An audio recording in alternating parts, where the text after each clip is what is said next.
To send information in our computer network, that means to send packet, we are using different communication method, right? So we have different ways. One is unicast, then after we have multicast, after that broadcast, right? So first we will discuss about unicast. Unicast means one to one communication. From one device to, we are sending this information into another device, from this one to this one only, not to the all the device. A unicast address represents a single local area network interface. A unicast frame will be sent to a specific device, not to all the devices, not to a group of devices on the LAN. So for example, you can take, you are going to send a letter from person, this person is going to send a letter to this person, not to a group of people, right? Only this particular receiver will get this letter. Then when it comes to multicast, this is one to many communication, right?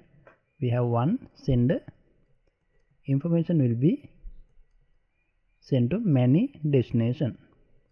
So multicast address represents a group of devices in a local area network. A frame sent to a multicast address will be forwarded to a group of devices, right? To a group of devices, not to a one, to the specific group it will send. For example, if you take your university notice board, now you are going to place advertisement here, right?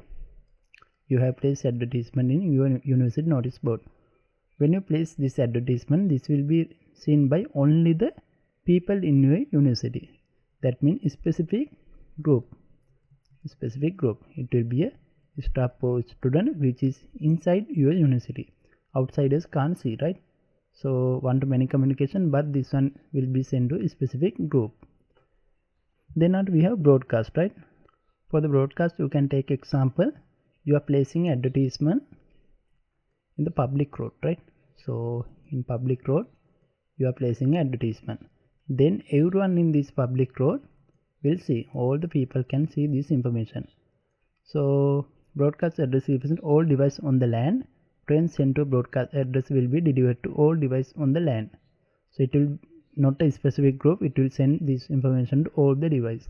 This is also one to many communication, but it will send this information to all the devices. But when it comes to multicast, it is a specific group, right?